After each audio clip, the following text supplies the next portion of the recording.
بسم اللہ الرحمن الرحیم۔ شروع اللہ کے نام سے جو بڑا مہربان اور نہایت رحم کرنے والا ہے۔ ناظرین، پچھلی ویڈیو میں ہم نے ان اعمال کا ذکر کیا تھا جو اللہ کی ناراضگی کا سبب بنتے ہیں۔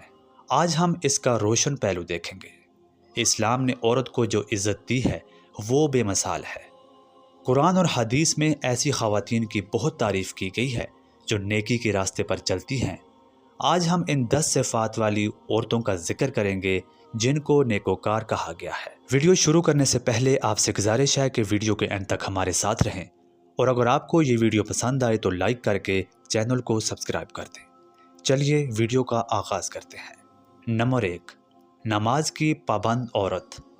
وہ جو اپنی دنیاوی مصروفیات کے باوجود اللہ کے حق کو مقدم رکھتی ہیں اور 5 وقت کی نماز وقت پر ادا کرتی ہیں۔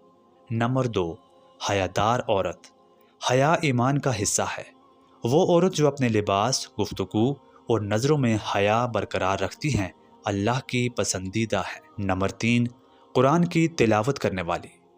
وہ جو روزانہ قرآن مجید سے اپنا رشتہ جوڑتی ہیں اور اس کے احکامات پر غور و فکر کرتی ہیں۔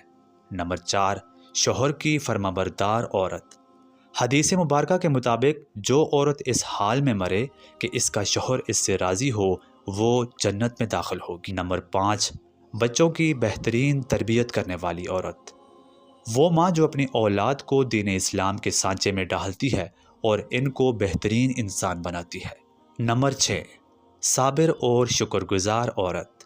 جو تنگی میں صبر اور آسانی میں اللہ تعالیٰ کا شکر ادا کرتی ہے اور کبھی بھی شکایت کا لبادہ نہیں اوڑھتی۔ نمبر 7، پردے کا اہتمام کرنے والی عورت۔ جو اللہ کے حکم کے مطابق اپنی زینت کو چھپا کر رکھتی ہے اور اپنی عزت و ناموس کی حفاظت کرتی ہے۔ نمبر 8، زبان کی حفاظت کرنے والی۔ وہ عورت جو غیبت، چغلی اور جھوٹ سے پرہیز کرتی ہے اور اپنی زبان سے کسی کا دل نہیں دکھاتی۔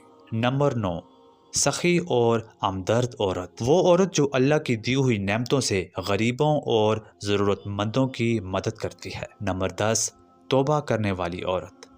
انسان خطا کا پتلا ہے، لیکن بہترین انسان وہ ہے جو غلطی کے فوراً بعد اللہ سے معافی طلب کر لے۔ ناظرین، یہ وہ صفات ہیں جو ایک عورت کو دنیا اور آخرت دونوں میں کامیاب بناتی ہیں۔ ہمیں کوشش کرنی چاہیے کہ ہم اپنے اندر یہ خوبیاں لازمی پیدا کریں۔ آخر میں اللہ سے دعا ہے کہ وہ تمام مسلمان بہنوں کو حضرت فاطمہ الزہرا رضی اللہ تعالیٰ عنہا اور حضرت عائشہ رضی اللہ تعالیٰ عنہا کے نقش قدم پر چلنے کی توفیق عطا فرمائے۔